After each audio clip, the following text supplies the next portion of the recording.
Hello guys, આજે આપણે 27 અને 28 ડિસેમ્બર 2024ના કરંટ અફેર કવર કરશું. તો આજે આપણે ટોટલ 17 ટોપિક કવર કરવાના છે. તો સ્ટાર્ટ કરીએ. તો આપણો સૌપ્રથમ ટોપિક છે રાજ્યપાલ. તો તાજેતરમાં રાષ્ટ્રપતિએ 2 નવા રાજ્યપાલોની નિમણૂક કરી છે અને અન્ય 3ની ફેરબદલી કરી છે. એને કારણે જે છે ન્યૂઝમાં છે. હવે રાજ્યપાલની જો વાત કરીએ તો બંધારણનો ભાગ 6 છે એના હેઠળ રાજ્યની કારોબારી જોવા મળશે અને એના માટેની કલમ 153 થી 167 આપેલી છે કે રાજ્ય કારોબારી માટે. ઓકે. હવે ગવર્નરની વાત કરીએ તો રાજ્યના મુખ્ય કાર્યકારી વડા તરીકે ગવર્નરની આપણે નિમણૂક કરવામાં આવે છે રાષ્ટ્રપતિ દ્વારા. ઓકે, ને આ જે વસ્તુ છે 154 કલમ 154માં લખેલી છે. દ્વિભૂમિકા જોવા મળે છે રાજ્યપાલની, જે નામાંકિત કાર્યકારી વડા તરીકે રાજ્યના અને કેન્દ્ર સરકારના એજન્ટ તરીકે કામ કરતા હોય છે. ઓકે, આવી રીતના બે ભૂમિકા જોવા મળે છે.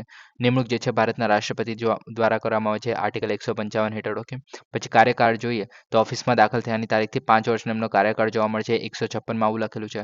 હટાવવાની પ્રક્રિયાની વાત કરીએ તો રાષ્ટ્રપતિની ખુશી પર, એટલે કે રાષ્ટ્રપતિને લાગે ઈચ્છા હોય ત્યારે એ જે છે રાજ્યપાલને રિમૂવ કરી શકે છે, દૂર કરી શકે છે, અથવા તો રાજ્યપાલ જ જે છે એ રાષ્ટ્રપતિને રાજીનામું આપીને પોતે દૂર થઈ શકે છે, રાજીનામું આપી શકે છે પોતાની ઓફિસમાંથી. આગળ વાત કરીએ એમની લાયકાતની, તો કે ભારતના નાગરિક હોવા જોઈએ, 35 વર્ષની તેમની ઉંમર જે છે પૂર્ણ કરેલી હોવી જોઈએ. સંમેલનની વાત કરીએ તો કે સ્થાનિક રાજકારણથી મુક્ત હોવા માટે જે છે બહારનો વ્યક્તિ હોવો જોઈએ. ઓકે, એટલે કે ધારો કે યુપીના આપણે ગવર્નરની વાત કરતા હોઈએ છીએ, તો જ્યારે યુપીનો ગવર્નર હશે તો એ જે છે બિહારનો અથવા તો બીજા કોઈ રાજ્યનો હોઈ શકે છે. એ ફક્ત યુપીનો નહીં હોઈ શકે. અને બીજું શું છે કે જ્યારે આપણે રાજ્યપાલની જ્યારે નિમણૂક કરીએ છીએ તો રાષ્ટ્રપતિએ જે છે મુખ્યમંત્રીની સલાહ લેવી જોઈએ એવું કહેવામાં આવતું હોય છે, પણ જે એકચ્યુઅલીમાં લેવામાં આવતી નથી. ઓકે, રાષ્ટ્રપતિ દ્વારા ડાયરેક્ટલી જે છે આપણે નિમણૂક કરવામાં આવે છે રાજ્યપાલની. ન્યાયિક દ્રષ્ટિકોણની વાત કરીએ તો કે સુપ્રીમ કોર્ટે 1979માં રાજ્યપાલનું પદ જે છે કેન્દ્ર સરકાર હેઠળ જે છે નોકરી નથી, એટલે કે જે આપણે અહીંયા કહીએ છીએ કે નામાંકિત કાર્યકારી વડા પ્લસ કેન્દ્ર સરકારના એજન્ટ તરીકે જે કાર્ય કરતા હોય છે. ઓકે, તો તે નથી કરતા. ઓકે, એવું સુપ્રીમ કોર્ટ દ્વારા જે છે ના પાડી દેવામાં આવેલી કે એ જે છે એક રીતે એજન્ટ નથી કેન્દ્ર સરકારના, પણ એ જે છે એક રીતે સ્વતંત્ર બંધારણીય કાર્યાલય છે. ઓકે, એટલે કે એમને જે એજન્ટ તરીકે જે કામ કરે છે તે નહીં કરવાનું એક રીતે. ઓકે, આગળ વાત કરીએ તુલનાત્મક મોડલ જોવા મળે છે જે ગવર્નર છે એમના માટેના, તો કે અમેરિકન મોડલ છે જેમાં રાજ્ય જે ગવર્નર છે ઓકે તેની સુધની ચૂંટણી કરવામાં આવે છે. ઓકે, જે ઇન્ડિયામાં નથી કરવામાં આવતી. ઓકે, આમાં જે છે આપણે નિમણૂક કરવામાં આવે છે ઇન્ડિયામાં. ઓકે, રાષ્ટ્રપતિ દ્વારા. કેનેડિયન મોડલ આપણે અપનાવેલું છે જેમાં પ્રાંત એટલે કે રાજ્ય છે એના ગવર્નરની નિમણૂક ગવર્નર જનરલ એટલે કે કેન્દ્ર દ્વારા જે છે કરવામાં આવે છે અને આ મોડલ જે છે બંધારણીય સભા દ્વારા સ્વીકારવામાં આવેલું. ઓકે, પછી 7મો બંધારણ સુધારો કરવામાં આવેલો જે આપણે 1956નો છે કે જે તેની અંદર કહેવામાં આવેલું કે 2 કે તેથી વધુ રાજ્યો છે એના માટે એક જ રાજ્યપાલ તરીકે એક જ વ્યક્તિ હોઈ શકે છે. ઓકે, એટલે કે અલગ અલગ રાજ્યો માટે પણ એક જ રાજ્યપાલ હોઈ શકે છે. ઓકે, ત્યારબાદ એ શું છે કે હાઈકોર્ટની સંડોવણી, તો કે સંબંધિત રાજ્યો છે એના હાઈકોર્ટના મુખ્ય ન્યાયાધીશ રાજ્યપાલ અથવા તો તેમની ગેરહાજરીમાં કોર્ટના સૌથી વરિષ્ઠ ન્યાયાધીશ છે તે જે છે શપથ લેવડાવશે. ઓકે, તો રાજ્યપાલને શપથ કોણ લેવડાવે છે તો કે હાઈકોર્ટના મુખ્ય ન્યાયાધીશ. ઓકે, એટલે કે જે રાજ્યના આપણે ગવર્નરને આપણે નિમણૂક કરવામાં આવે છે રાષ્ટ્રપતિ દ્વારા, તેને શપથ લેવડાવવાનું કામ જે છે હાઈકોર્ટ દ્વારા કરવામાં આવશે તે જ રાજ્યના, અથવા તો એમ જો આપણે ન્યાયાધીશ મુખ્ય ન્યાયાધીશ ગેરહાજર હશે તો એ જે છે સૌથી વરિષ્ઠ ન્યાયાધીશ હશે એ હાઈકોર્ટના, તો તેમના દ્વારા જે છે શપથ લેવડાવવામાં આવે છે. ઓકે, તો આ વસ્તુ યાદ રાખવી. આગળ વાત કરીએ તો બિલની વાત કરવામાં આવે છે, તો કે જ્યારે પણ રાજ્યપાલ પાસે જે વિધાનસભા દ્વારા બિલ મોકલવામાં આવે છે તે બિલમાં શું કરી શકે છે તો કે સંમતિ આપી શકે છે બિલને, ત્યારબાદ બિલને નકારી પણ શકે છે. અને જો મની બિલ ના હોય, ઓકે, જો મની બિલ હોય તો એમને જે નકારવાનો કોઈ ઓપ્શન નથી બચતો, કેમ કે આપણે જે રાજ્યપાલ છે એની પાસે તે પહેલેથી જ વિધાનસભા જે છે પરવાનગી લીધા પછી મની બિલ જે છે મોસ્ટલી પાસ કરવામાં આવે છે. ઓકે, તેને કારણે મની બિલ જે છે નકારી નથી શકતા, પુનઃ વિચારણા માટે બોલાવી નથી શકતા અને આપણે રદ પણ નથી કરી શકતા. ઓકે, પણ જ્યારે આપણે રાજ્યની ધારાસભાની વાત કરવામાં આવે છે તો એ જે છે બિલને ફરીથી મોકલે, એટલે કે નોર્મલ બિલ હોય છે, સાદું બિલ અથવા તો કોન્સ્ટિટ્યુશનલ અમેન્ડમેન્ટ બિલ જે આપણે કહીએ છીએ બંધારણ સુધારા બિલ જે છે, તો એના પર જે છે સુધારા અથવા તો સુધારા વગર અથવા તો સુધારો કરીને જે છે પસાર કરી શકે છે. અને બીજી વખત જ્યારે પસાર કરવામાં આવે છે આવા બિલ તો રાજ્યપાલે જે છે સંમતિ આપી જ પડે છે એક રીતે. ઓકે, તો આ વસ્તુ થઈ ગઈ. ઓકે, આગળ વાત કરીએ તો કે રાષ્ટ્રપતિની વિચારણા માટે અનામત, એટલે કે જે બિલ છે. ઓકે, તો આમાં જે છે એક રીતે મંજૂરી આપણે શું કહે કે બિલને મંજૂરી આપી શકે છે, પણ બીજું વસ્તુ કરી શકે છે કે રાષ્ટ્રપતિને વિચારણા માટે પણ અનામત રાખી શકે છે બિલને. ઓકે, સાઈડમાં રાખી શકે છે.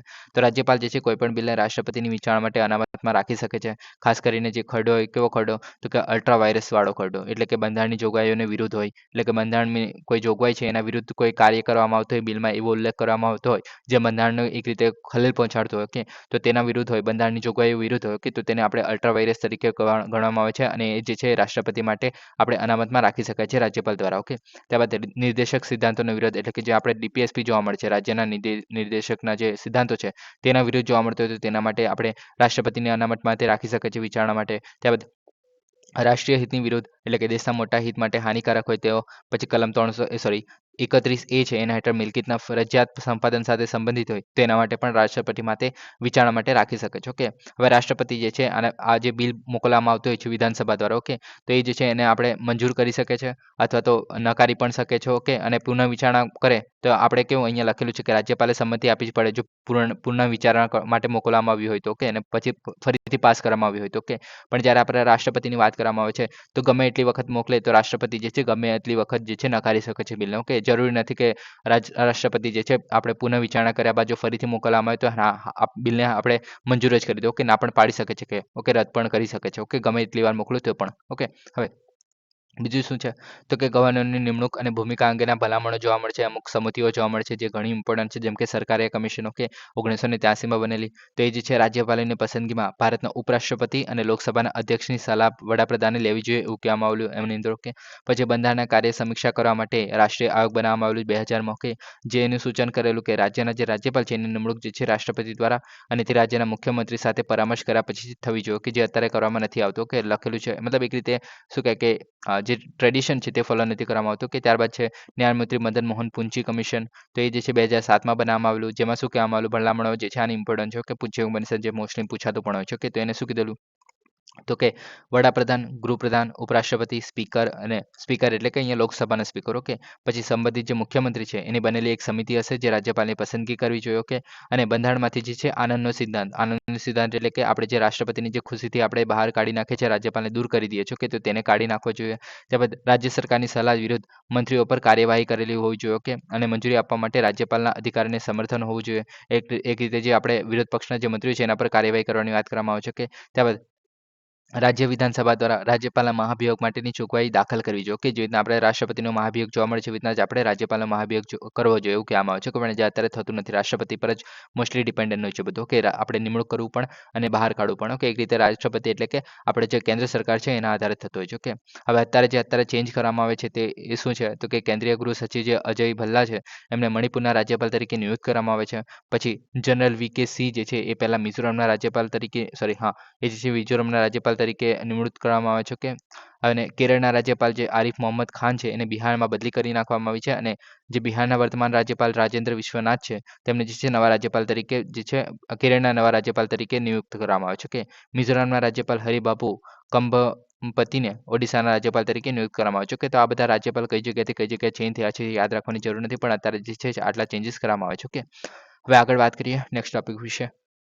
Enforcement directorate. તો એક સીમાચિહ્નરૂપ નિર્ણયમાં સુપ્રીમ કોર્ટે એન્ફોર્સમેન્ટ ડિરેક્ટોરેટની લોટરી કિંગ જે એક કંપની છે, ઓકે, તો તેના સંબંધી અને કર્મચારીઓ તરીકે ઓળખાતો જે સેન્ટિયાગો માર્ટિન છે તેના પર દરોડા દરમિયાન જપ્ત કરવામાં આવેલ જેટલા પણ ઇલેક્ટ્રોનિક્સ ઉપકરણો છે એમાંથી ડેટા એક રીતે એક્સેસ કરવાની હતી એન્ફોર્સમેન્ટ ડિરેક્ટોરેટ દ્વારા અને નકલ કરવાની હતી. તો એના પર જે છે સુપ્રીમ કોર્ટે પ્રતિબંધ મૂકી દીધેલો. હવે આ નિર્ણય જે છે સુપ્રીમ કોર્ટનો એ મૂળભૂત અધિકારનું રક્ષણ માટે લેવામાં આવે છે, જેમ કે ગોપનીયતાના અધિકારનું આપણે સમાવેશ થાય છે એની હેઠળ. ઓકે, એટલે કે જે આપણે જે કોમ્પ્યુટર્સ છે તો એના જો ડેટા એક્સેસ કરવામાં આવે તો એમનો જે રીતે ગોપનીયતાનો જે અધિકાર છે તેનો ભંગ થઈ જશે એવું કહેવું છે આપણું સુપ્રીમ કોર્ટનું. ઓકે, અને ડિજિટલ ઉપકરણની જપ્તી પર ભવિષ્યના માર્ગદર્શિકાને પ્રભાવિત કરી શકે છે. હવે આની અંદર આપણે એન્ફોર્સમેન્ટ ડિરેક્ટોરેટ વિશે જ વાત કરશું. ઓકે, તો મૂળ 1956માં જોવા મળે છે જ્યારે આપણે આર્થિક બાબતોનો વિભાગ છે તેના હેઠળ એક એન્ફોર્સમેન્ટ યુનિટની રચના કરવામાં આવેલી. હવે આ યુનિટ શું કામ કરતું હતું તો કે જે ફોરેન એક્સચેન્જ રેગ્યુલેશન એક્ટ જે 1947 છે એના હેઠળ જે એક્સચેન્જ નિયંત્રણ કાયદા છે એનું ઉલ્લંઘનને નિયંત્રિત કરે છે. ઓકે, હવે એક્સચેન્જ નિયંત્રણ કાયદા એટલે શું, જેમ કે આપણે સ્ટોક એક્સચેન્જ થઈ ગયા, જે બહારથી ઇન્વેસ્ટમેન્ટ આવતું હોય એવું બધું. ઓકે, ત્યારબાદ જે બેંકોમાં મોટા મોટા કૌભાંડો જોવા મળે છે તો એને પણ આની અંદર એક રીતે આવરી લેવામાં આવતું હોય છે. ઓકે, તો આ બધાને આપણે રોકવાનું કામ કર્યું છે જે ફોરેન એક્સચેન્જ રેગ્યુલેશન એક્ટ છે તેના હેઠળ. ઓકે, ત્યારબાદ 1967માં જે એન્ફોર્સમેન્ટ ડિરેક્ટોરેટ તરીકેનું નામ ચેન્જ કરી નાખવામાં આવ્યું. કે પછી વહીવટી નિયંત્રણ જે 1960માં મહેસૂલ વિભાગમાં સ્થાનાંતરિત કરવામાં આવેલું. ઓકે, તો આવું બધું જોવા મળે છે. ઓકે, ત્યારબાદ એન્ફોર્સમેન્ટ ડિરેક્ટોરેટ વિશેની વાત કરીએ તો એ જે છે અત્યારે હાલમાં મહેસૂલ વિભાગ જે આપણે નાણાં મંત્રાલય હેઠળ આવી જાય છે તો તેના હેઠળ જે છે જોવા મળે છે અને એ જે છે વિશિષ્ટ નાણાકીય તપાસ એજન્સી છે. ઓકે, હવે આ જે છે બે એક્ટ હેઠળ જે છે મોસ્ટલી કાયદો અમલ કરવાનું કામ કરે છે. એક ફોરેન એક્સચેન્જ મેનેજમેન્ટ એક્ટ 1999 જે ફેમાપ તરીકે આપણે ઓળખીએ છીએ, જે એક નાગરિક કાયદો છે, અને બીજો કાયદો છે prevention of the money laundering act 2002. Okay, તો એ જે એક ફોજદારી કાયદો છે. ઓકે, તો આ બંને જે કાયદા છે ઓકે તો તેને અમલ કરવાનું કામ કરે છે. અને જે હેડક્વાર્ટર જે છે નવી દિલ્હીમાં આવેલું છે. સેન્ટ્રલ વિજિલન્સ કમિશન એક્ટ 2003 હેઠળ જે છે સંચાલિત થાય છે, પોતાનું કામ જે છે આના હેઠળ કરે છે. ઓકે, રચનાની જો વાત કરીએ તો કે ભારતીય મહેસૂલી સેવા, પછી ભારતીય પોલીસ સેવા આઈપીએસ, ભારતીય વહીવટી સેવા સિવિલ જે આપણે કહે છે કે આઈએએસ, તો એવા અધિકારીઓને બનેલ છે કે તેની પોતાની કેડરમાંથી બઢતી પામેલા અધિકારીઓનો સમાવેશ થાય છે આની અંદર.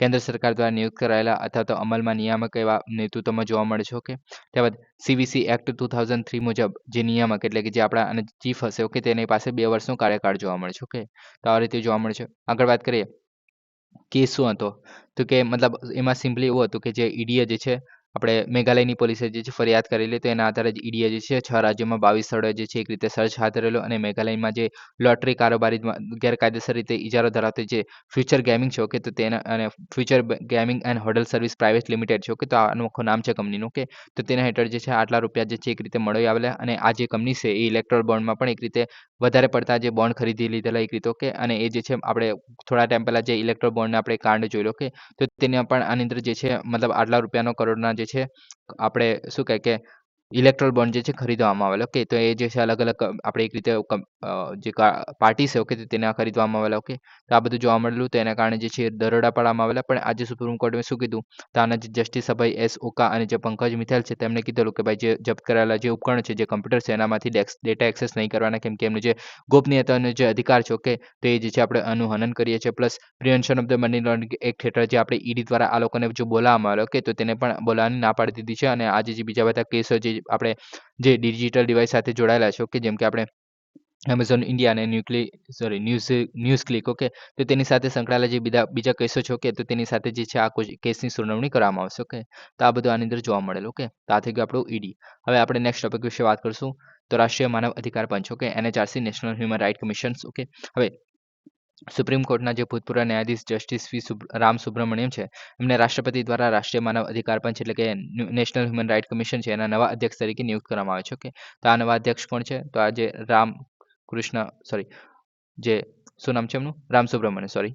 ઓકે, તો હવે બીજી ન્યૂઝ છે કે એનએચઆરસી જે છે તિરુવનંતપુરમ જિલ્લાની જે કેરળની જે પેરીગમલા જે પંચાયત છે એમાં આદિવાસી વસ્તીઓમાં જે આત્મહત્યાની ચિંતાજનક વધારો થયો છે, તો આ જે ચિંતાજનક વધારો થયો છે એને કારણે જે છે એનએચઆરસીએ જે છે સુઈ મોટો સંજ્ઞાન લીધું હતું. કે અને અહેવાલમાં જણાવેલું કે જે 2011 થી 2022 વચ્ચે આટલા આપણે આત્મહત્યા થયેલી અને 2024માં ફક્ત 23 આપણે આત્મહત્યા જોવા મળેલી. ઓકે, તો એને કારણે જે છે સુઈ મોટો જે સંજ્ઞાન લીધું છે એનએચઆરસી દ્વારા. ઓકે, હવે આપણે નેશનલ હ્યુમન રાઇટ કમિશન વિશે વાત કરીએ, તો કે માનવ અધિકાર સંરક્ષણ અધિનિયમ 1993 હેઠળ 12 ઓક્ટોબર 1993ના રોજ જે છે આની સ્થાપના કરવામાં આવેલી. ઓકે, અને આ જે છે એક રીતે વૈધાનિક સંસ્થા છે. કેમ કે આ જે છે એક વિધાન દ્વારા જે સ્થાપિત છે એને કારણે. ઓકે, બંધારણીય સંસ્થા નથી, વૈધાનિક સંસ્થા છે. ઓકે, ભૂમિકાની વાત કરીએ તો માનવ અધિકારોના રક્ષક તરીકે સેવા આપે છે. ઓકે, ભારતના બંધારણ અને આંતરરાષ્ટ્રીય કરારો દ્વારા બાંયધારી આપેલી જે જીવન, સ્વતંત્રતા, સમાનતા અને ગૌરવ સાથે સંકળાયેલા અધિકારોની દેખરેખ રાખે છે.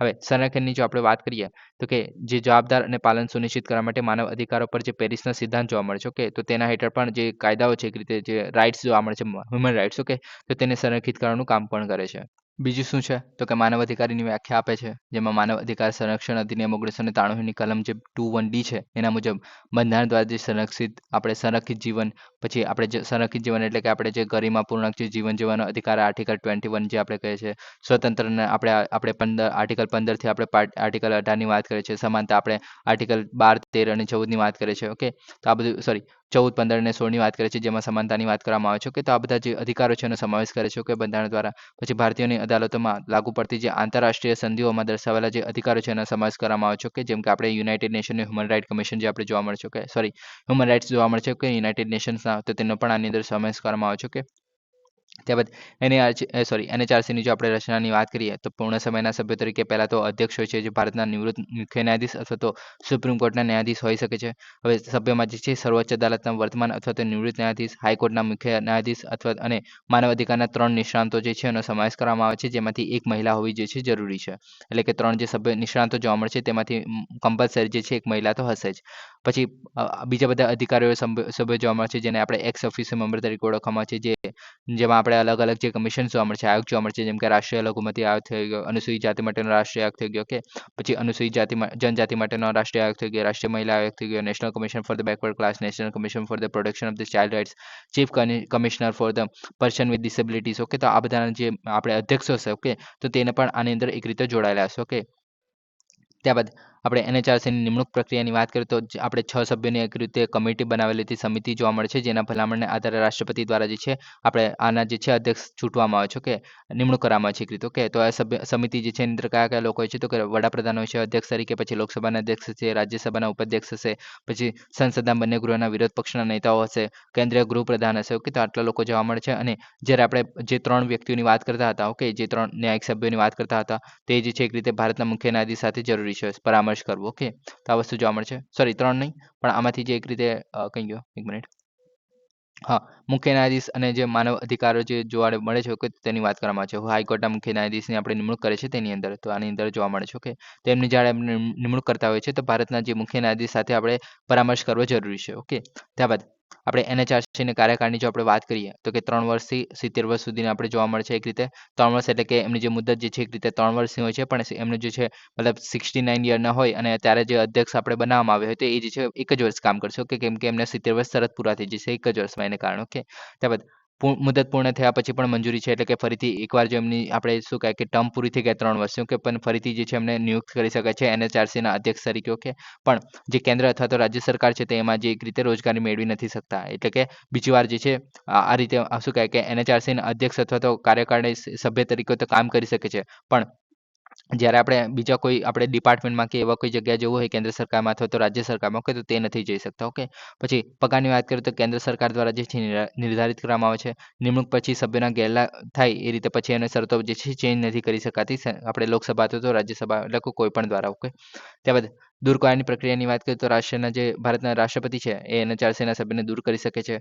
પછી દૂર કરવા માટેના કારણો કયા કયા હોઈ શકે છે, તો કે નાદારી થઈ જવી, પછી ઓફિસની બહાર ચૂકવેલા રોજગાર, ઓકે. બીજી મતલબ શું કહે કે NHRCમાં પણ કામ કરતો હોય અને બીજું કોઈ જગ્યાએ પણ પ્રાઇવેટ તરીકે કામ કરતો હોય, પ્રાઇવેટ મેમ્બર તરીકે, ઓકે, ઓફિસમાં એક રીતે, ઓકે. પછી શારીરિક અથવા તો માનસિક અસમર્થતા હોય, અસ્વસ્થ મન રહેતું હોય, ફોજદારી પ્રતીતિ થતી હોય, કે તો આ બધા કન્ડિશનમાં જે છે એમને રાષ્ટ્રપતિ દ્વારા જે છે દૂર કરી શકાય છે. પણ હવે જે રાષ્ટ્રપતિ દૂર કરે ત્યાર પહેલા જે છે આ મામલો તપાસ માટે સુપ્રીમ કોર્ટમાં મોકલવામાં આવે છે અને સુપ્રીમ કોર્ટ જો ભલામણ કરે કે ભાઈ હટાવવા જરૂરી છે તો જ એમને જે છે રાષ્ટ્રપતિ દ્વારા આપણે હટાવી શકાય છે, ઓકે. તો આ થઈ ગયું આપણું જે NHRC national human right commission, okay. હવે નેક્સ્ટ ટોપિક વિશે વાત કરીએ.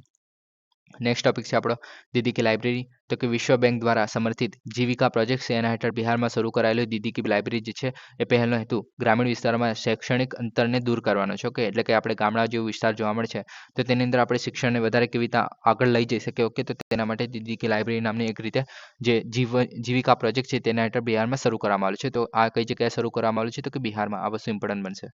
હવે દીદી કી લાઇબ્રેરીની વાત કરીએ તો વંચિત બાળકો અને યુવાનો માટે શિક્ષણ અને કારકિર્દી વિકાસનો ટેકો આપે છે. ગ્રામીણ બિહારમાં સામુદાયિક પુસ્તકાલયની નેટવર્ક સ્થાપવામાં મદદ કરે છે કે, તો ઓકે. હવે આના શું છે, તો કે અધ્યયન સંસાધનો, તો કે આ લાઇબ્રેરી દ્વારા જે છે પાઠ્યપુસ્તકો, સ્પર્ધાત્મક પરીક્ષા માટેની સામગ્રી, કારકિર્દીને માર્ગદર્શન સંસાધનો પૂરા પાડવાના છે, ઓકે. પછી આની અંદર જે છે 63% મોસ્ટલી છોકરીઓ પર ફોકસ કરવામાં આવેલું છે, કેમ કે 63% જે નોંધણી છે એ છોકરીઓ દ્વારા કરવામાં આવી છે, જે શિક્ષણમાં લિંગ સમાનતા જે છે એને પ્રોત્સાહન કરે છે, કેમ કે આપણે મોસ્ટલી જે છે શાળાઓમાં જે છે મોસ્ટલી છોકરીઓની સંખ્યા વધારે જોવા મળે છે છોકરીઓ કરતાં. તો એ જે છે આપણે સમાનતા લાવી શકીએ તો એના માટે કામ કરે છે, ઓકે.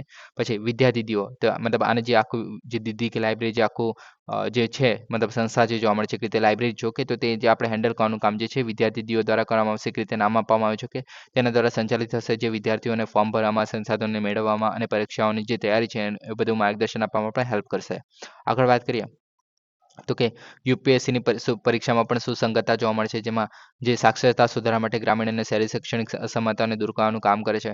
પછી શિક્ષણ અને કૌશલ્યના વિકાસમાં લિંગ તફાવતને સંબોધવાનું કામ કરે છે. સ્ત્રી અને શિક્ષણ પ્રોત્સાહન આપવાનું કામ કરે છે.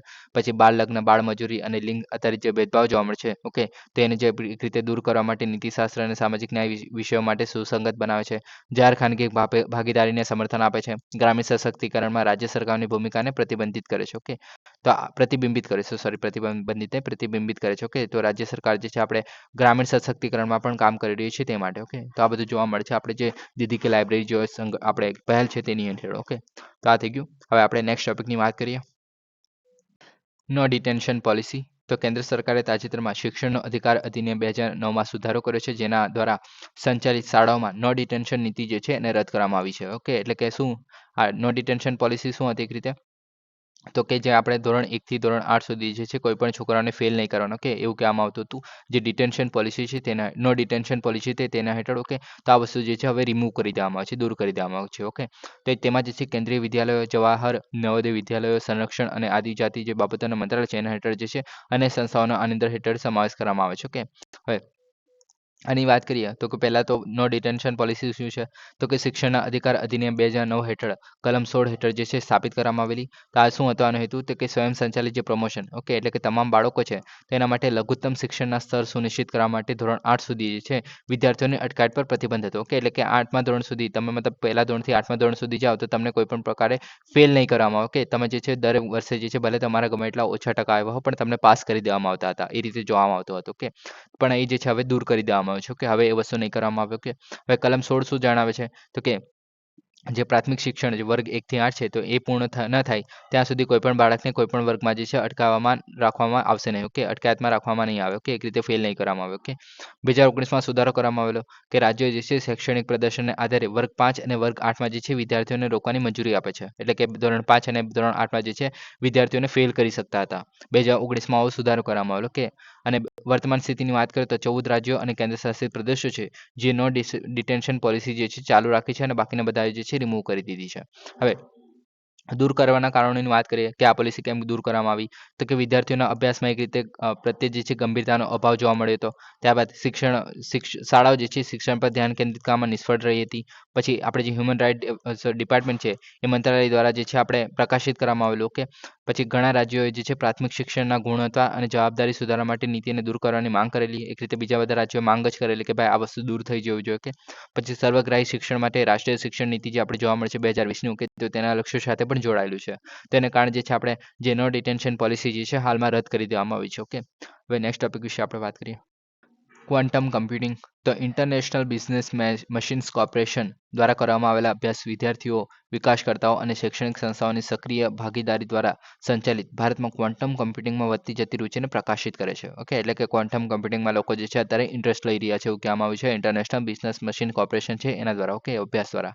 હવે ક્વોન્ટમ કમ્પ્યુટિંગની આપણે જ્યારે વાત કરીએ છીએ તે જે છે પરંપરાગત જે કમ્પ્યુટર છે તેના માટે ખૂબ જ જટિલ સમસ્યાઓ ઉકેલવા માટે એક ક્વોન્ટમ મિકેનિક્સનો ઉપયોગ કરે છે, જે આપણે ક્વોન્ટમ ફિઝિક્સ પણ કહે છે, ઓકે. તે કરતી અદ્યતન ટેકનોલોજી છે એક રીતે, ઓકે. હવે ક્વોન્ટમ મિકેનિક્સની વાત કરીએ તો ભૌતિકશાસ્ત્રની એક શાખા છે, ઓકે. એટલે કે જે આપણે ફિઝિક્સ કહે છે તો તેની એક શાખા છે, ઓકે, જે પરમાણુ અને ઉપપરમાણુ છે એના સ્તરે કણોના વર્તન સાથે વ્યવહાર કરે છે, ઓકે. હવે ક્વોન્ટમ કમ્પ્યુટિંગની ક્ષમતાઓ જે છે સક્ષમ કરીને સુપરપોઝિશન અને એન્ટેંગલમેન્ટ જેવા ઘટનાઓ રજૂ કરે છે. હવે આ બે સિદ્ધાંત આપણે ગઈકાલે જ આપણે ડિટેલમાં ડિસ્કસ કરેલા પણ ફરીથી આ ડિસ્કસ કરી લઈશું કેમ કે આપણે ઇમ્પોર્ટન્ટ છે. હવે સુપરપોઝિશન કોને કહેવામાં આવે છે? તો કે સુપરપોઝિશન જે છે સિદ્ધાંત છે કે જ્યાં સુધી તેને માપવામાં ના આવે, એટલે કે કોઈ અણુ છે એને માપવામાં ના આવે તો ત્યાં સુધી જે છે ક્વોન્ટમ સિસ્ટમ એક જ સમયે બહુવિધ અવસ્થામાં અસ્તિત્વ ધરાવે છે, ઓકે. એટલે કે માની લો કે તમે જે છે એક સિક્કો ઉછાળો છો, ઓકે, તો એ જે છે તમારા હાથમાં પડે છે તો બંને વસ્તુ એટલે કે છાપણ અને કાટપણ જે છે બંને એક સમયે એક સાથે એક જ દિશામાં તમને દેખાશે, ઓકે. તમે મેન્ટલી ઇમેજિન કરશો તો એ વસ્તુ પોસિબલ નથી પણ આ વસ્તુ પોસિબલ છે જ્યારે આપણે ક્વોન્ટમ ફિઝિક્સની વાત કરતા હોઈએ છીએ, ક્વોન્ટમ કમ્પ્યુટરની વાત કરતા હોઈએ છીએ ત્યારે, ઓકે. હવે બીજું શું છે? તો કે આપણે બીજું ઉદાહરણ લઈએ કે ધારો કે આપણે બાઇનરી કોડ્સ જે કહે છે કે બાઇનરી જે આપણી સિસ્ટમ કહે છે, કમ્પ્યુટર લેંગ્વેજ જે આપણે કહે છે, ઓકે. તો 0 અને 1 આપણે કહેતા હોય છે, ઓકે, કે 0 અને 1 જે છે એ પ્રમાણે કામ કરતી હોય છે, કે કમ્પ્યુટર જે છે આપણે 0 અને 1 એટલે કે બાઇનરી લેંગ્વેજમાં કામ કરતું હોય છે, ઓકે. પણ જે આપણે ક્વોન્ટમ જે કમ્પ્યુટર છે, ઓકે, તો એ જે છે ક્યુબિટ્સમાં કામ કરે છે. ક્યુબિટ્સમાં શું હોય છે કે 0 અને 1 જે છે તો બંને એક જ સાથે એક જ સમયે એક જ જગ્યા પર જે છે અવેલેબલ હોય છે, ઓકે. હવે તમે જોશો તો એક અથવા તો 0 હોઈ શકે છે, ઓકે. પણ તમે જ્યારે જોતા નથી એટલે કે જોતા નથી ઇન ધ સેન્સ કે 0 અને 1 જે છે બંને એક જ સ્થાને એક જ સમયે એક જ જગ્યાએ જે છે અવેલેબલ હોય છે, ઓકે. તમે જોશો ત્યારે તમને ગમે તે એક વસ્તુ દેખાશે તો એ રીતે જોવામાં આવે છે, ઓકે. ઉદાહરણ તરીકે બીજું લઈએ તો કે ઇલેક્ટ્રોન એવી સ્થિતિમાં હોઈ શકે છે કે તે જે છે ઘડિયાળની દિશામાં ગતિ કરે છે અને ઘડિયાળની વિરુદ્ધ દિશામાં પણ ગતિ કરે, ઓકે. તો બંને વસ્તુ જે છે એક જ સાથે થતી હોય, ઓકે. તો એને આપણે સુપરપોઝિશનનો સિદ્ધાંત કહેવામાં આવે છે, ઓકે. તો આ જે છે ક્વોન્ટમ કમ્પ્યુટિંગમાં જે સુપરપોઝિશન ક્વોન્ટમ બિટ્સ છે, ઓકે, તો એને જે છે એક સાથે બહુવિધ ગણતરીઓ કરવા માટે પરવાનગી આપે છે અને જે કોમ્પ્યુટેશનલ પાવરમાં ઘણો વધારો કરે છે. જે આપણે સુપર કોમ્પ્યુટર છે એના કરતાં પણ ઘણું વધારાનું કોમ્પ્યુટેશનલ પાવર એટલે કે ગણતરી જે છે એ ગણતરીની જે પાવર છે જેને આપણે કોમ્પ્યુટેશનલ પાવર કહે છે, ઓકે. તો તે જે છે વધુ જોવા મળે છે, ઓકે. બીજો સિદ્ધાંત જોવા મળે છે આપણે એન્ટેંગલમેન્ટ, ઓકે. તો એન્ટેંગલમેન્ટ શું છે? તો કે એન્ટેંગલમેન્ટ જે છે એવી ઘટના છે જ્યાં 2 અથવા તો વધુ ક્વોન્ટમ કણો છે એવી રીતે એકબીજા સાથે જોડાયેલા હોય છે કે જે એક કણમાં જો આપણે ચેન્જ કરીએ તો બીજા કણમાં જે છે ઓટોમેટિક ચેન્જ થઈ જાય છે. ઓકે, જેવી રીતે આપણે ઉદાહરણ લઈએ તો કે આપણે ડાઇસ ઉછાળીએ છીએ. ઓકે, તો જ્યારે 2 ડાઇસ ઉછાળીએ તો આમાં ધારો કે માની લો કે અહીંયા 6 આવ્યા છે. ઓકે, તો બીજા ડાઇસમાં પણ 6 જ આવશે. ઓકે, આમાં માની લો કે 3 આવે છે તો બીજા ડાઇસમાં પણ 3 જ આવશે. ઓકે, તો આ બંને એકબીજા સાથે એવી રીતે જોડાયેલા છે ગમે એટલું ડિસ્ટન્સ હોય બંને એકબીજાને ગેલેક્સીમાં કેમ ના મૂકેલા હોય બીજી ગેલેક્સીમાં. ઓકે, એક ગેલેક્સીમાં છે અને બીજું ગેલેક્સીમાં છે. ઓકે, તો એ બંને ગમે ગમે એટલા હજારો કિલોમીટર દૂર હોય પણ એકમાં પણ આપણે ચેન્જ કરીએ તો બીજામાં ઓટોમેટિક ચેન્જ થઈ જાય છે. ઓકે, તો એને કારણે જે છે અને એન્ટેંગલમેન્ટ કહેવામાં આવે છે. ઓકે, હવે એનું એપ્લિકેશન શું છે, કઈ જગ્યાએ યુઝ કરવામાં આવે છે, તો આપણે ગઈકાલે જ વાત કરેલી તે અત્યંત સુરક્ષિત સંચાર ચેનલો બનાવવામાં, પછી ક્વોન્ટમ કોમ્બિનેશનલ જે કોમ્યુનિકેશન જે આપણે કહીએ છીએ કે જેમાં આપણે ચાઇના દ્વારા બનાવી પણ દેવામાં આવેલ છે આપણે સેટેલાઇટો કે કમ્યુનિકેશન માટેનું કે જે quantum computer sorry quantum cryptography પર કામ કરે છે. ક્વોન્ટમ કોમ્યુનિકેશન જે કહેવામાં આવે છે કે એક રીતે. ઓકે, તેમાં જે એન્ટેંગલમેન્ટનો ઉપયોગ કરવામાં આવે છે કે જે સંદેશાવ્યવહારને છીનવી લેવાનો જે કોઈ પણ પ્રયાસ કરવામાં આવ્યો હોય કે તો તેની સ્થિતિને ખલેલ પહોંચાડશે અને ઘૂસણખોરીની હાજરી છતી કરશે. ઓકે, એટલે કે આને જે એક રીતે છેડછાડ કરવી જે છે ઘણી મુશ્કેલ છે જે આપણે ક્વોન્ટમ કોમ્યુનિકેશન જોવા મળે છે તેને. ઓકે, તો તેને કારણે જે છે આ મહત્વનું બને છે. ઓકે, હવે આ 2 સિદ્ધાંત જે છે ઘણા ઇમ્પોર્ટન્ટ છે કે યાદ રાખવા. બીજું શું છે? તો કે મુખ્ય લક્ષણો તો કે ક્લાસિકલ કમ્પ્યુટરની મૂળભૂત રીતે અલગ છે. એટલે કે ક્લાસિકલ કમ્પ્યુટર જે છે બાઇનરી બિટ્સ જોવા મળે છે. એટલે કે આપણે જે 0 અને 1 જે છે એ જોવા મળે છે. પણ જ્યારે આપણે ક્વોન્ટમ કમ્પ્યુટરની વાત કરીએ છીએ તો એ જે છે ક્વોન્ટમ બિટ્સ પર કાર્ય કરે છે જેને આપણે ક્યુ બિટ્સ કહેવામાં આવે છે. ઓકે, જેમાં 0 અને 1 જે છે અથવા તો બંને એકસાથે જે છે સુપરપોઝિશન સ્થિતિમાં હોઈ શકે છે. ઓકે, જે આપણે મેં કીધું કે 0 અને 1 જે છે એક જગ્યાએ એક જ સાથે એક જ સ્થિતિમાં જે છે હોઈ શકે છે જ્યાં સુધી આપણે એને જોતા નથી ત્યારે. ઓકે, પછી કોમ્પ્યુટેશનલ પાવર તો કે શાસ્ત્રીય પ્રણાલીઓ જેમ કે આપણે ક્રિપ્ટોગ્રાફિક અલ્ગોરિધમ્સ થઈ ગયા, સિમ્યુલેશન થઈ ગયું, ઓપ્ટિમાઇઝેશન થઈ ગયું. ઓકે, તે આજે અશક્ય અથવા તો સમય નિષેધાત્મક જે કાર્યો છે. ઓકે, તો એ સમસ્યાનો હલ કરે છે. એક રીતે જે આપણે સુપર કમ્પ્યુટરને 10,000 વર્ષ જેટલો ટાઈમ લાગી શકે છે કે તે આપણે સેકન્ડોમાં કરી શકીએ છીએ. જેમ કે આ તમે જોઈ શકો છો કે ગૂગલનું જે સાયકોમોરા જે પ્રોસેસર છે જે 2019માં બનાવવામાં આવેલું તો 200 સેકન્ડમાં જે એક કાર્ય ઉકેલી શકે છે જે ક્વોન્ટમ સર્વોપરિતાને આપણે દર્શાવેલી. અને જ્યારે ક્લાસિકલ સુપર કમ્પ્યુટર એટલે કે જે આપણે જૂના સુપર કમ્પ્યુટર્સ જે જોવા મળે છે તે એને 10,000 વર્ષ લાગે. ઓકે, એટલે કે એક ગણતરી કરતા જે સુપર કમ્પ્યુટરને 10,000 વર્ષ લાગે છે એ જે ગણતરી છે એને ફક્ત 200 સેકન્ડમાં જ કરી નાખેલો. ઓકે, તો આ બધું જોવા મળે છે. ઓકે, પછી ગૂગલનો આપણે આગળ વિલો ક્વોન્ટમ ચિપ વિશે વાત કરી લો કે જે આપણે થોડા દિવસ પહેલા જ વાત કરી લો કે જે સ્કેલેબલ એરર સુવિધા સુધારિત અને ક્યુબિટ્સ રજૂ કર્યા હતો. ઓકે, અને ગણતરીઓને મિનિટમાં પૂર્ણ કરેલી જે ક્લાસિકલ સિસ્ટમને અબજો વર્ષ લાગી શકે છે. ઓકે, તો એ બધું આપણે અત્યારે જોવા મળે છે. કે પછી IBQ સિસ્ટમ 1 જોવા મળે છે જે 2019ની જે પ્રથમ સર્કિટ આધારિત કોમર્શિયલ ક્વોન્ટમ કોમ્પ્યુટર હતું. ઓકે, ત્યારબાદ બીજી બધી આપણે જે કોમ્પ્યુટિંગ માઇલસ્ટોન જોવા મળે છે કે ક્વોન્ટમ સિસ્ટમનું અનુકરણ કરવા માટે રિચર્ડ ફેમેન દ્વારા 1982માં જે છે પ્રસ્તાવિત કરવામાં આવેલો. ઓકે, પછી બ્રેક થ્રુ અલ્ગોરિધમ જે સૌરનું અલ્ગોરિધમ કહેવામાં આવે છે જે 1994માં જે છે એક રીતે ઝડપથી ફેક્ટરિંગ કરીને સંકેત લિપિમાં ક્રાંતિ લાવી હતી. ઓકે, હવે આપણે ફેક્ટરિંગ શું છે તો એક રીતે ગાણિતિક પ્રક્રિયા છે, એક રીતે મેકેનિઝમ છે. ઓકે, જે આપણે ગણિતના દાખલા સોલ્વ કરવા માટે યુઝ કરીએ છીએ. ઓકે, તો તે જે છે આપણે કરવામાં આવેલું જે ક્વોન્ટમ કોમ્પ્યુટર જે છે તેના દ્વારા. ઓકે, તો આ બધું જોવા મળે છે આપણે ક્વોન્ટમ કોમ્પ્યુટિંગમાં. ઓકે, હવે નેક્સ્ટ ટોપિક વિશે આપણે વાત કરીએ.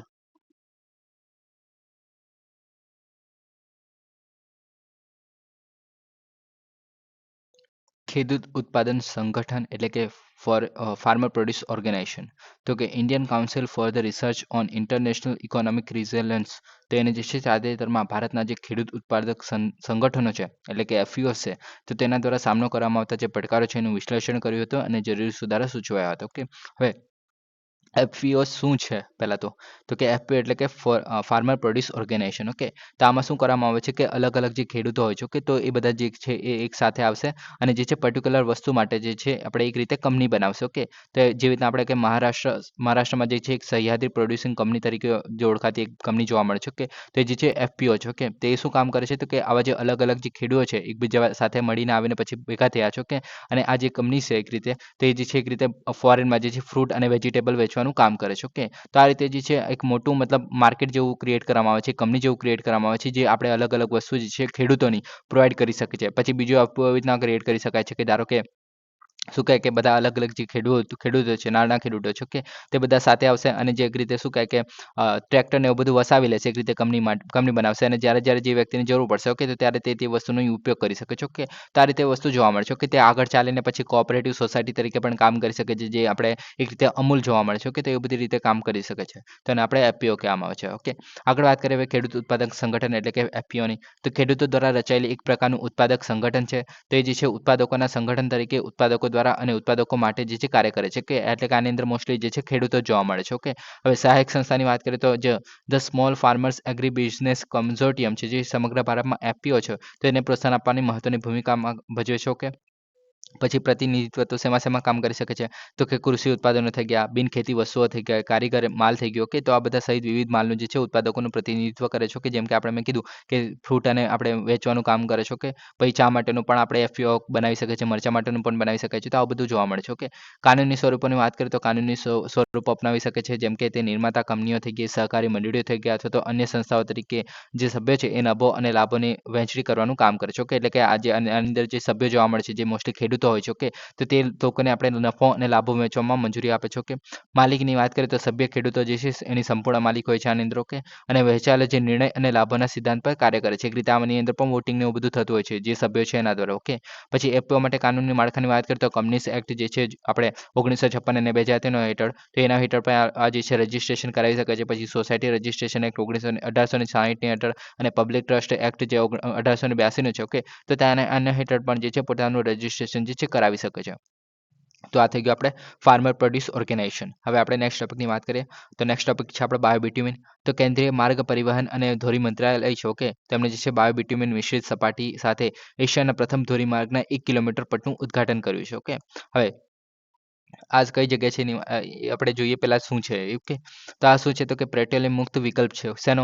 તો કે આપણે જે બાયોબિટ્યુમિન જે જોવા મળે છે, કે જે રસ્તા બનાવવા માટે આપણે ઉપયોગ કરતા હોય છે. ઓકે. તો તેનો આપણે એક રીતે પેટ્રોલિયમ મુક્ત વિકલ્પ જોવા મળે છે. કે જે પરંપરાગત જે બિટ્યુમિન છે અથવા તો ડામર છે તેનો વિકલ્પ પ્રોવાઈડ કરે છે. ઓકે. અને પેટ્રોલમાંથી મુક્ત છે એક રીતે. ઓકે. રસ્તાના બાંધકામના જે કાર્બન ફૂટપ્રિન્ટ છે એને ઘટાડવાનું કામ કરે છે એક રીતે. જે આપણે કાર્બન ઉત્સર્જન થાય છે, ઓકે, જે રોડમાંથી, ઓકે, તો તેને ઘટાડવાનું કામ કરશે એક રીતે. બિન પેટ્રોલિયમ આધારિત છે, જેને કારણે કે નવીનીકરણ સંસાધનનો ઉપયોગ કરીને બનાવવામાં આવે છે, જેમ કે વનસ્પતિ તેલ અને કૃત્રિમ પોલિમર. ઓકે. તો બાયોબિટ્યુમિન જે છે આપણે વનસ્પતિ તેલ અને કૃત્રિમ પોલિમરમાંથી બનાવવામાં આવેલ છે. ઓકે. તો આ વસ્તુ યાદ રાખવી. ઓકે. હવે આ જે છે નવીનીકરણ સામગ્રીમાંથી ઉત્પન્ન થાય છે, જે પેટ્રોલિયમ આધારિત બિટ્યુમિન છે એની તુલનામાં વધુ પર્યાવરણને અનુકૂળ જોવા મળે છે.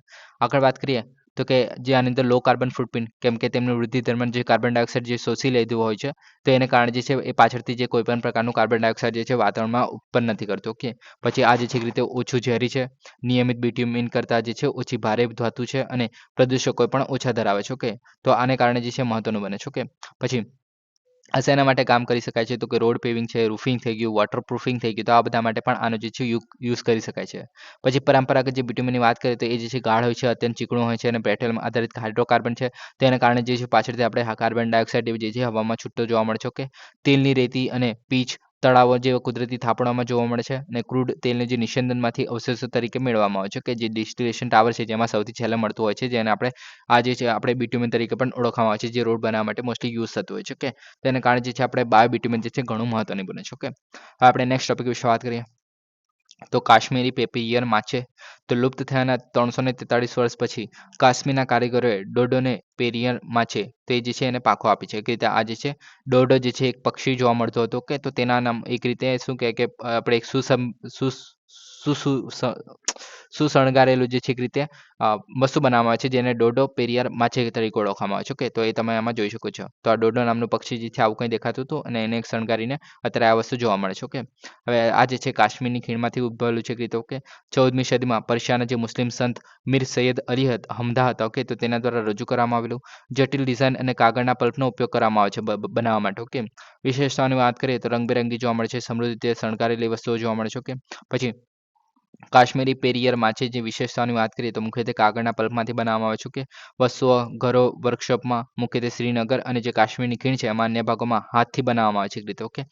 હવે આ જે છે ફૂલદાની, બાઉલ, કપ, ધાતુઓની રીમ સાથે અથવા તો એના વગર બોક્સ, ટ્રે અને લેમ્પ બેઝ તરીકે પણ આને બનાવવામાં આવતા હોય છે. કે અને તાજેતરમાં લુપ્ત પક્ષી જે ડોડ છે, ઓકે, તો એના પેરિયર માછે મોડેલ, ઓકે, તો એ જે છે અત્યારે ઉત્પાદન કરવામાં આવી રહ્યું છે. ઓકે. હવે ડિઝાઇનની વાત કરીએ તો ફ્લોરલ મોટિક્સ, પછી ફોરેસ્ટ પ્રિન્ટ્સ એટલે કે ફ્લોરે એટલે કે ફ્લાવર જોવા મળશે, ફોરેસ્ટ એટલે કે આપણે જંગલ જોવા મળશે એક રીતે, જટિલ પેટર્ન, સાંસ્કૃતિક અને જે ઇકોલોજીકલ થીમ્સ છે તો એ બધું જોવા મળે છે આમની જે ડિઝાઇન છે એની અંદર. ઓકે. તો આમાં તમે જોઈ શકો છો કે ફૂલ અને આપણે જે વનસ્પતિને એવું બધું બનેલું હોય છે એ રીતે. ઓકે. ત્યારબાદ શું છે નોંધપાત્ર સ્થાનિક બજારો જોવા મળે છે. ઓકે, સ્થાનિક બજારમાં પણ વેચાય છે અને યુરોપ અને મોરિશિયસમાં પણ વેચાય છે મોસ્ટલી. ઓકે, આંતરરાષ્ટ્રીય માર્ગમાં. ઓકે, હવે બીજું શું છે તો કે ભૌગોલિક સંકેત આપવામાં આવેલ છે, જીઆઈ ટેગ આપવામાં આવેલ છે 1999 હેઠળ. ઓકે, અને અધિકૃતતા અને સાંસ્કૃતિક સંરક્ષણની ખાતરી કરે છે. Patent design and trademark controller general દ્વારા નોંધાયેલું છે. ઓકે, જે જીઆઈ ટેગ આપવામાં આવેલ છે એક રીતે. ઓકે, ડોડો કનેક્શનની વાત કરીએ તો ક્રિસમસની કાલે એટલે કે આપણે એક રીતે જ્યારે ક્રિસમસ ચાલી રહી છે. ઓકે, તો 50,000થી વધુ જે પિયર માછી ડોડો મોડલ છે તો એ જે છે આપણે ક્રિસમસ માટે યુરોપ અને મોરિશિયાના બજારોમાં વેચવામાં આવેલા એક રીતે મોકલવામાં આવેલા. અને 1681થી જે લુપ્ત થયેલો જે ડોડો છે એ મોરિશિયાનું એક રીતે રાષ્ટ્રીય પ્રતીક માનવામાં આવે છે કે મોરિશિયસ જે દેશ છે તેનું. ઓકે, તેને કારણે જે છે એક રીતે સાંસ્કૃતિક મહત્વ પણ પૂરું પાડે છે આ દેશ માટે. ઓકે, તો આ થઈ ગયું આપણું જે ડોડો છે તે. ઓકે, હવે નેક્સ્ટ ટોપિકની આપણે વાત કરીએ. યુથ કોલેબ તો Atal innovation mission, NITI Aayog, United nation development programme અને સિટી ફાઉન્ડેશન તો એના સાથે ભાગીદારીમાં 2024-25 માટે યુથ કોલેબ નેશનલ ઇનોવેશન ચેલેન્જની 7મી આવૃત્તિ જે છે સત્તાવાર રીતે શરૂ કરવામાં આવી છે. ઓકે, હવે યાદ રાખવાની જરૂર નથી કે કોના દ્વારા એક્ઝેક્ટલી સ્ટાર્ટ કરવામાં આવી છે. ઓકે, હવે આપણે ઇન્ડિયામાં જે છે આપણે એક રીતે નીતિ આયોગ અને અટલ ઇનોવેશન મિશન છે તેના દ્વારા સ્ટાર્ટ કરવામાં આવ્યું છે એટલું યાદ રાખી શકો છો. ઓકે, અને ઇન્ટરનેશનલ લેવલ પર વાત કરીએ તો યુએનડીપી અને સિટી ફાઉન્ડેશન તો એના દ્વારા સ્ટાર્ટ કરવામાં આવેલું. ઓકે, હવે યુથ કોલેબ શું છે પહેલાં તો કે યુએનડીપી એટલે કે યુનાઇટેડ નેશન ડેવલપમેન્ટ પ્રોગ્રામ અને સિટી ફાઉન્ડેશન છે એક રીતે એને એનજીઓ કહી શકાય. ઓકે, તો એના દ્વારા જે છે 2017માં એની સ્થાપના કરવામાં આવેલી. આનું શું કામ છે તો કે નેતૃત્વ, સામાજિક નવીનતા અને ઉદ્યોગ સાહસિકતા માટે દ્વારા સસ્ટેનેબલ ડેવલપમેન્ટ ગોલ્સ એને વેગ આપવા માટે યુવાનોને સશક્ત કરવાનો છે એક રીતે. ઓકે, ભારતમાં વાત કરીએ તો વર્ષ 2019માં અટલ ઇનોવેશન મિશન અને નીતિ આયોગ દ્વારા જે છે આ સહયોગથી જે છે સ્ટાર્ટ કરવામાં આવેલું ભારતમાં. હવે 2024 સુધીમાં જે છે 6 રાષ્ટ્રીય થીમ વિશિષ્ટ યુવા સામાજિક નવીનતા અને સાહસિક સંવાદોનો જે છે અત્યાર સુધી આયોજિત કરવામાં આવ્યા છે. ઓકે, હવે 2024-25માં નેશનલ ઇનોવેશન ચેલેન્જ જોવા મળશે જે આસી ટેક ફાઉન્ડેશન છે એના દ્વારા સહયોગથી યોજાયેલો છે. તો તમે આ વસ્તુ યાદ રાખી શકો છો કે આસી ટેક ફાઉન્ડેશન છે એને દ્વારા જે છે આ એક રીતે ચેલેન્જ જે છે બનાવવામાં આવેલું છે એક રીતે સહયોગથી યોજાયેલો છે. યુવા સાહસિકો અને વિકલાંગ સાહસિકો છે અને સશક્તિકરણની વાત કરવામાં આવે છે. આનો કે આની અંદર સમાવેશક સુલભતા સામાજિક ટેકનોલોજી જોવા મળે છે તેની વાત કરવામાં આવે છે. સમાવિષ્ટ શૈક્ષણિક ટેકનોલોજી અને કૌશલ્યનો ઉકેલ આપવામાં આવે છે. એક્સેસિબલ અને ઇન્ક્લુઝિવ જે કેર મોડલ છે તો તેની વાત કરવામાં આવે છે. હવે આપણે અટલ ઇનોવેશન મિશનની જો આપણે વાત કરીએ તો નીતિ આયોગ દ્વારા 2016માં બનાવવામાં આવેલું કે એક રીતે શાળાઓ, શૈક્ષણિક સંસ્થાઓ અને સંસાધન સંસ્થાઓ થઈ ગઈ અને ઉદ્યોગો થઈ ગયા જેમ કે એમએસએમઈ. ઓકે, તેમાં જે છે નવીનતા અને સાહસિકતાને પ્રોત્સાહન આપવા માટે મોસ્ટલી કામ કરે છે. ઓકે, આ જે છે એન્ટરપ્રિન્યોરશિપ જે પ્રોત્સાહિત કરે છે એક રીતે. ઓકે, જે નાણાકીય સહાય અને માર્ગદર્શન દ્વારા નવીનતાઓને ઉદ્યોગ સહાયતા બનાવવા માટે પ્રોત્સાહિત કરે છે. ઓકે, એક રીતે એન્ટરપ્રિન્યોરશિપને આપણે કેવી રીતે વધારી શકાય છે, ઇનોવેશનને કેવી રીતે વધારી શકાય છે. ઓકે, તો તેના પર મોસ્ટલી ફોકસ કરવાનું કામ કરતું હોય છે જે અટલ ઇનોવેશન મિશન છે તે. ઓકે, ઇનોવેશનને પ્રોત્સાહિત કરે છે એટલે કે વિચાર ધરાવતા જે વ્યક્તિઓ છે તેને જે આઈડિયા જનરેશન માટે પ્લેટફોર્મ બનાવવાનું આપવાનું કાર્ય કરે છે એક રીતે. ધારો કે તમને કોઈ આઈડિયા આવી હોય કે તો તમે જે અટલ ઇનોવેશનમાં જાઓ તો તમને બીજા કોઈ જે કંપની જે છે એ વસ્તુમાં કામ કરતી હોય કે તો તેની સાથે એક રીતે લિંકઅપ કરી આપે કે જેથી આપણે ઇનોવેશનમાં કામ કરી શકીએ એ રીતે. ઓકે, પછી કાર્યક્રમની વાત કરીએ તો અટલ ટિંકરિંગ લેબ્સ જોવા મળે છે, Atal incubation centres, Atal new India પડકારો, અટલ ગ્રાન્ટ ચેલેન્જ. ઓકે, તો આ બધું જોવા મળે છે આની અંદર. ઓકે, પછી મોનિટરિંગની વાત કરીએ તો રિયલ ટાઈમમાં એમઆઈએસ સિસ્ટમ્સ અને ડાયનેમિક્સ ડેશબોર્ડનો ઉપયોગ કરીને તમામ પહેલું નિરીક્ષણ કરે છે અને ચાલુ વૃદ્ધિ માટે તૃતીય પક્ષની એજન્સીઓ છે એના દ્વારા કાર્યક્રમોની સમીક્ષા પણ કરવામાં આવે છે. કે તો આ બધું કામ કરવામાં આવે છે જે અટલ ઇનોવેશન મિશન છે તેના દ્વારા. ઓકે, આને તો તમે એટલું યાદ રાખી શકો છો કે નીતિ આયોગ દ્વારા જે છે 2016માં જે છે બનાવવામાં આવેલું અને અટલ ઇનોવેશન મિશન અને એ શું કામ કરે છે તો કે એન્ટરપ્રિનરશિપને વધારવાનું કામ કરે છે એટલું તો યાદ રાખી શકો છો. ઓકે, આઈડિયા જનરેશન પર મોસ્ટલી ફોકસ કરે છે. ઓકે, હવે નેક્સ્ટ ટોપિક વિશે આપણે વાત કરીએ. નેક્સ્ટ ટોપિક છે આપણો સાગર ટાપુ.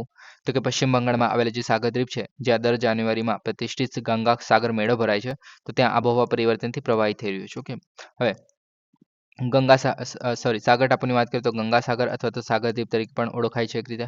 બંગાળની ખાડીના જે ખંડિયા સ્લેબ છે એના પર ગંગાના ડેલ્ટામાં આવેલું છે. એટલે કે ગંગા નદી જે આપણે બંગાળની ખાડીને મળે છે તો ત્યાં આવેલું છે. 43 જેટલા ગામો જોવા મળે છે.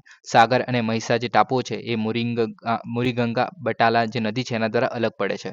હવે વર્ગીકરણની વાત કરીએ તો મહીસાણી અને ધોરમા ટાપુ છે એની સાથે રેતી જૂથની શ્રેણીઓ હેઠળ વર્ગીકૃત છે. ઓકે, તો આ બધું યાદ રાખવાની જરૂર નથી. ખાલી યાદ રાખવા જેવું શું છે તો કે સાગર ટાપુ જે છે એ રીતે ગંગા સાગર અને સાગરદ્વીપ તરીકે એનું નામ છે અને બીજું છે આપણે બંગાળની ખાડીમાં એક રીતે જ્યારે આપણે ગંગા ડેલ્ટામાં આવેલી છે. ઓકે, તો આટલું વસ્તુ યાદ રાખી શકો છો.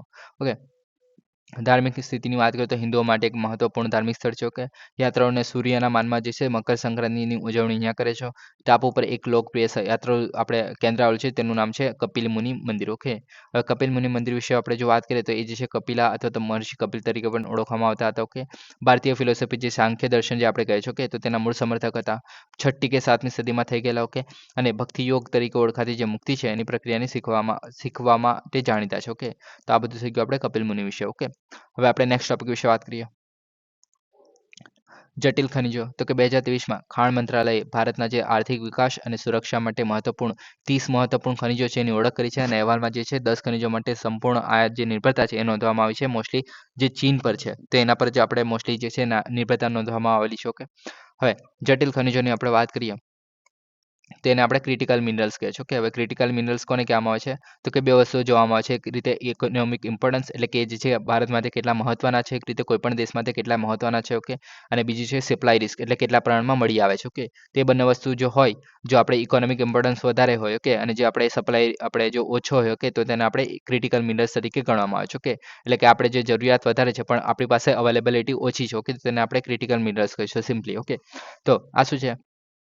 તો અન્ય કાચા માલ સામાનની સરખામણીમાં જે પુરવઠા છે એની અછત અને નોંધપાત્ર આર્થિક અસરનું ઉચ્ચ જોખમ હોય તેવા ધરાવતા જે ખનિજો છે તેને આપણે ક્રિટિકલ મિનરલ્સ તરીકે ઓળખવામાં આવે છે. કે થોડા ભૌગોલિક સ્થળોએ જોવા મળતા હોય છે, અને જે ઉપલબ્ધતા છે અથવા તો એકાગ્રતાનો અભાવ જોવા મળે છે. ઓકે, એને કારણે છે સપ્લાય ચેનમાં નબળાઈ તરફ દોરી જઈ શકે છે. ઓકે, એટલે કે આ શોના માટે યુઝ થતા હોય છે મોસ્ટલી? તો કે હાઈટેક ઇલેક્ટ્રોનિક્સ બનાવવા માટે, ટેલિકમ્યુનિકેશનની વસ્તુઓ બનાવવા માટે, પરિવહનની વસ્તુઓ બનાવવા માટે, સંરક્ષણ સંહિતા એટલે કે જે આપણે મિસાઇલ્સ થઈ ગઈ, બોમ્બ થઈ ગયા. ઓકે, તો એવું બધું બનાવવા માટે પણ આ મિનરલ્સ જે છે ઉપયોગી બનતા હોય છે. ઓકે, પણ એ જો આપણે મિનરલ્સ અવેલેબલ ના હોય તો આપણે જે રીતે શું કહે કે આ બધી વસ્તુ ના બનાવી શકીએ. ઓકે, તો તેને કારણે જે છે આ વસ્તુ ઇમ્પોર્ટન્ટ બને છે. ઓકે, વ્યૂહાત્મક કાર્યક્રમ માટે મહત્વપૂર્ણ એટલે કે જે આપણે લિથિયમ થઈ ગયું, ગ્રેફાઇટ થઈ ગયું, કોબાલ્ટ થઈ ગયું, ટાઇટેનિયમ થઈ ગયું, તો એ બધા જે છે રીતે ક્રિટિકલ મિનરલ્સ. ઓકે, અને બીજું આવે છે રેર અર્થ મિનરલ્સ. ઓકે, તો એ પણ આની અંદર આવી રહેવામાં આવે છે. ઓકે, આગળ વાત કરીએ તો કે સ્વચ્છ ટેકનોલોજી. તો કે જેમ કે આપણે સોલર પેનલની વાત કરીએ છીએ તો એ બનાવવા માટે પણ આપણે જે ક્રિટિકલ મિનરલ્સનો આપણે યુઝ કરીએ છીએ. શૂન્ય ઉત્સર્જન વાહનો થઈ ગયા, વિન્ડ ટર્બાઇન બનાવવા માટે. ઓકે, તો આ બધું બનાવવા માટે પણ આપણે જે છે ક્રિટિકલ મિનરલનો ઉપયોગ કરે છે, જટિલ ખનિજોનો ઉપયોગ કરે છે. સેમી કન્ડક્ટર્સ બનાવવા માટે, પછી સંરક્ષણ એપ્લિકેશન, કાયમી ચુંબક, સિરામિક્સ અને ઇનપુટ સામગ્રી, તો એ બધું બનાવવા માટે પણ આપણે જે છે આનો ઉપયોગ કરે છે. મિસાઇલ બનાવવા માટે પણ ઉપયોગ કરે છે. ઓકે, જટિલ ખનિજોના વિતરણની વાત કરીએ તો ભારતમાં જે છે લિથિયમ જોવા મળે છે જમ્મુ અને કાશ્મીરમાં, રેર અર્થ એલિમેન્ટ જોવા મળે છે આંધ્રપ્રદેશ, ઓડિશા અને રાજસ્થાનમાં, ગ્રેફાઇટ જે છે અરુણાચલ પ્રદેશમાં, કોબાલ્ટ છે ઓડિશા અને ઝારખંડમાં, ટંગસ્ટન જે છે રાજસ્થાન અને કર્ણાટકમાં. ઓકે, તો આ વસ્તુ યાદ રાખી શકો છો કે ટંગસ્ટન એ જે છે રાજસ્થાન અને કર્ણાટકમાં જોવા મળે છે. ઓકે, હવે વિશ્વમાં ચીનની જો આપણે વાત કરીએ તો ચીન જે છે lithium, graphite, rare earth elements, okay, તો તેના પ્રોસેસિંગ પર પ્રભુત્વ ધરાવે છે.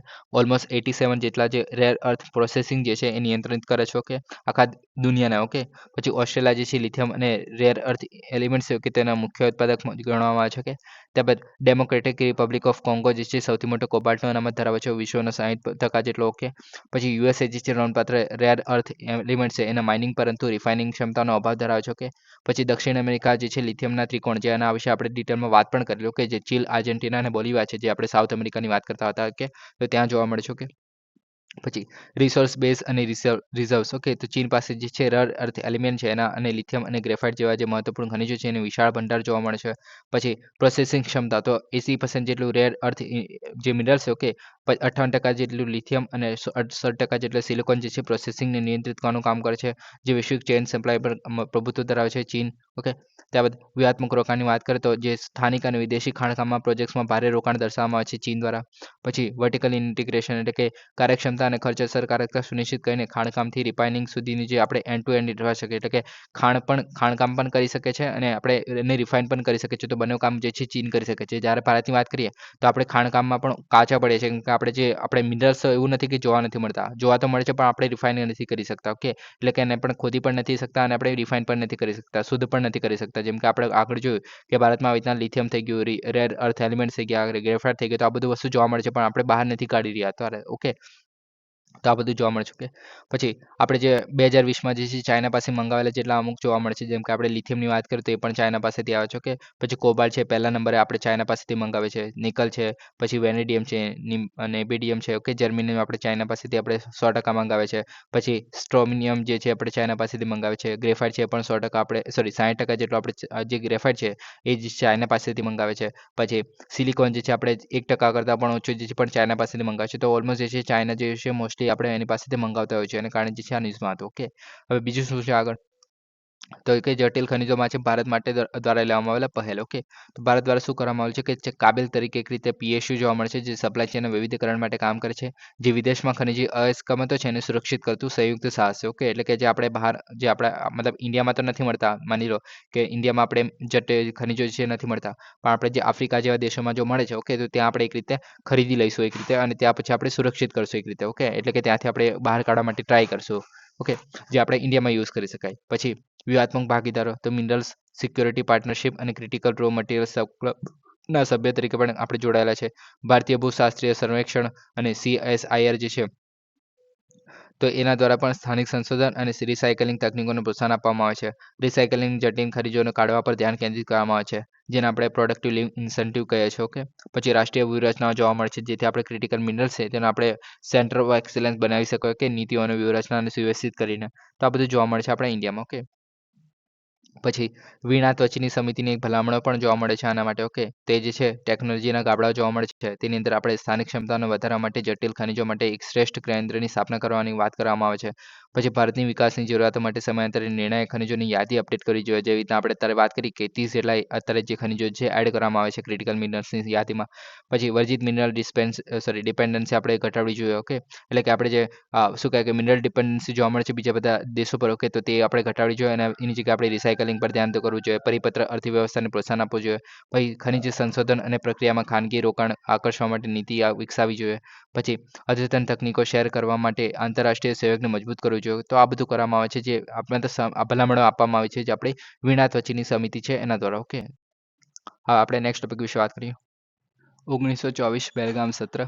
તો કોંગ્રેસે 1924માં તેના ઐતિહાસિક બેલગામ સત્રની અધ્યક્ષતા કરતા મહાત્મા ગાંધીની શતાબ્દી નિમિત્તે 26-27 ડિસેમ્બરે કર્ણાટકના જે બેલગાવી અગાઉ જે બેલગામ તરીકે ઓળખાતું હતું, તો તેમાં જે છે 2 દિવસીય કાર્યક્રમનું આયોજન કરી રહી છે.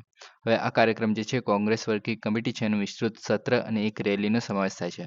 હવે આ બધું યાદ રાખવાની તો જરૂર નથી, પણ બેલગામ સત્ર જે છે આપણે એમાં જે છે આપણે ગાંધીજીએ અધ્યક્ષતા કરેલી એટલું યાદ રાખવું. ઓકે, હવે ફેબ્રુઆરી 1924માં જેલમાંથી મુક્તિ થયા બાદ મહાત્મા ગાંધીએ સ્વતંત્ર સંગ્રામની જે હિન્દુ મુસ્લિમ એકતાના ભાવને અને કોંગ્રેસનું જે જૂથવાદ છે એનાથી પરેશાન હતા. ઓકે, અને ગાંધીજી જે બ્રિટિશ શાસન છે એની સામે અસહકાર ચળવળ સામેલ થવાને બદલ જે છે જેલમાં હતા, અને બ્રિટિશ નીતિઓની ટીકા કરતા જે યંગ ઇન્ડિયામાં 3 લેખો લખેલા, એને કારણે જે છે એમને રાજદ્રોહનો આરોપસર એમને 1922માં ધરપકડ કરવામાં આવેલી, પણ 6 વર્ષની સજા કરવામાં આવેલી, પણ એમને જે છે એક રીતે સ્વાસ્થ્યની ચિંતા હતી, એને કારણે એમને જે 2 વર્ષમાં જ એમને છોડી દેવામાં આવેલા 1924માં. ઓકે, અને ત્યારબાદ જે છે તેમને 18 સપ્ટેમ્બરથી 8 ઓક્ટોબર 1924 સુધી 21 દિવસનો ઉપવાસ રાખેલો.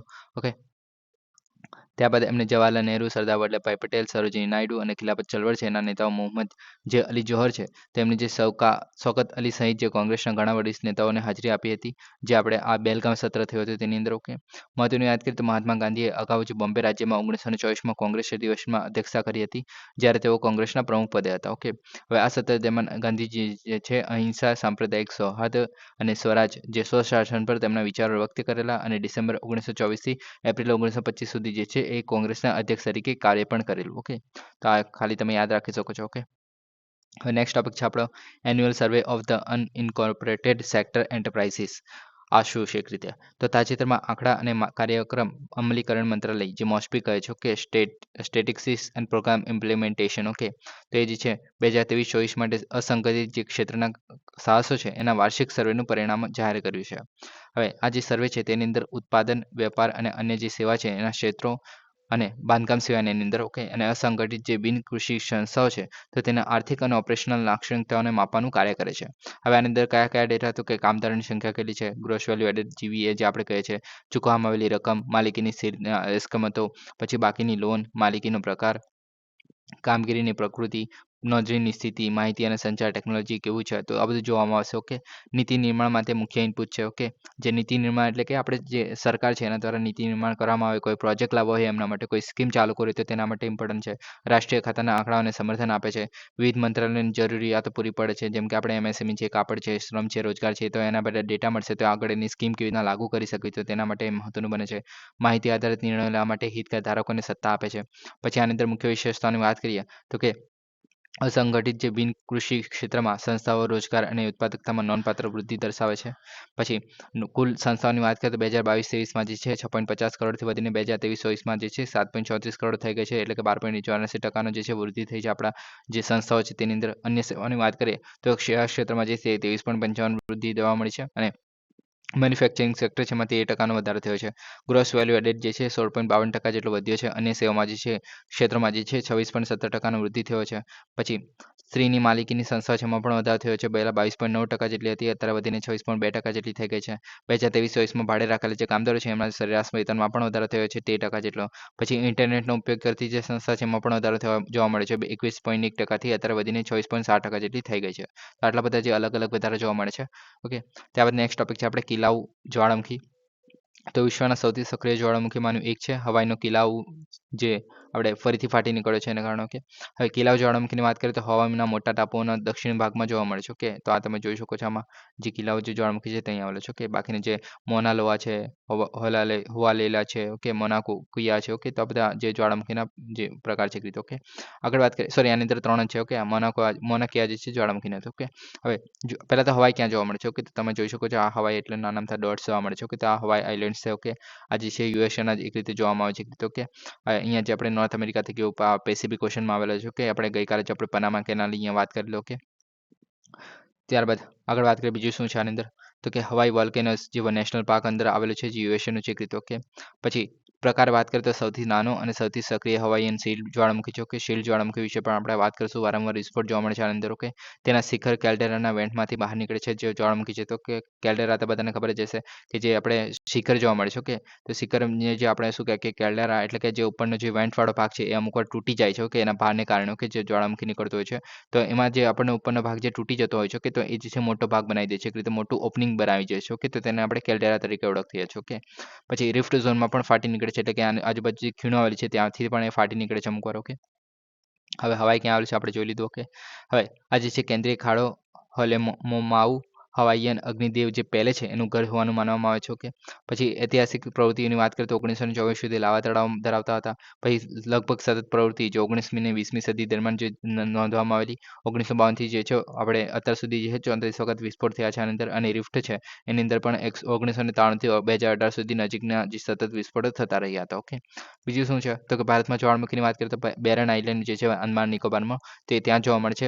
ભારતમાં એકમાત્ર સક્રિય જ્વાળામુખી તરીકે જોવા મળે છે. તો આ ઇમ્પોર્ટન્ટ વસ્તુ છે. કે તો બેરન આઇલેન્ડ જે અંદમાન ટાપુ પર આવેલું છે કે તો તે મહત્વનું છે. ઓકે. સક્રિય જ્વાળામુખી જેના કારણે. પછી બીજા જે નારકોંડમ જે અંદમાન ટાપુ પર આવેલું છે જે સશુપ્ત જ્વાળામુખી છે કે રીતે ફાટતો નથી. ઓકે. પછી બાલતાંગ જે અંદમાન ટાપુ પર છે જે માટીના જ્વાળામુખી માટે જાણીતું છે. પછી ડેક્કન ટ્રેપ્સ જે મહારાષ્ટ્રનું છે તે વિશાળ જ્વાળામુખી ઉચ્ચ પ્રદેશ તરીકે દર્શાવે છે. ઓકે. પછી ધીનોધર ટેકરી જે ગુજરાતમાં આવેલી છે તે લુપ્ત જ્વાળામુખી છે. પછી ધોસીની ટેકરી તો એ હરિયાણામાં આવેલી છે જે ઐતિહાસિક મહત્વ ધરાવતું પ્રાચીન જ્વાળામુખી મુખ જોવા મળે છે. ઓકે. તો આ થઈ ગયું આપણે જે ભારતમાં જ્વાળામુખી. ઓકે. હવે આ જે છે એક રીતે શિલ્ડ વોલ્કેનો છે. ઓકે. તો શિલ્ડ વોલ્કેનો જે છે એ શું હોય છે પહેલા તો એમાં શું જોવા મળે છે તે પહેલા ઉદાહરણ જોઈ લે તો કે મોનાલોવા જે હવાઈ છે તો એ પણ એક રીતે શિલ્ડ વોલ્કેનો છે. ઓકે. તો આ જે છે પ્રવાહી બેસાલ્ટિક લાવાના પ્રવાહથી બહાર બનેલા હોય છે. મોટા પહોળા અને સૌમ્ય ઢોળાવવાળા હોય છે. ઓકે. એટલે કે મોટા પણ હોય છે, પહોળા પણ હોય છે અને સૌમ્ય ઢોળા એટલે કે જેન્ટલ જોવા મળે છે. ઓકે. હવે આ જે ઉદાહરણ થઈ ગયા હવાઈના મોના લોવા થઈ ગયું, મોના કેવા થઈ ગયા, કિલાઉઆ થઈ ગયું. ઓકે. ને મંગળ પર આવેલું જે ઓલિમ્પસ છે મોન્સ. ઓકે. તો એ પણ એક રીતે જોવા મળે છે. ઓકે. હવે બેસાલ્ટિક લાવાની જે આપણે વાત કરીએ છીએ તો એ જે છે વધારે ચમકતા નથી. ઓકે. જ્યારે આપણે એસિડિક લાવા જે છે મોસ્ટલી ચમકતા હોય છે એની અંદર આયનનું પ્રમાણ જે છે એક રીતે ઓછું વધારે જોવા મળે છે એસિડવાળામાં. અને બેસાલ્ટ જે છે મોસ્ટલી કાળા કલરના હોય છે. ઓકે. જે લાવા છે તે. ઓકે. મોસ્ટલી વધારે મતલબ ચળકતા નથી હોતા એને કારણે એમાંની અંદર જે છે લોખંડનું પ્રમાણ વધારે છે એને કારણે. ઓકે. અને સિલિકાપનું પ્રમાણ ઓછું હોય છે. ઓકે. ને જે બેસાલ્ટિક લાવા છે એ દૂર સુધી વહી જતા હોય છે. ઓકે. તો એને કારણે જે છે મહત્વના બને છે. ઓકે.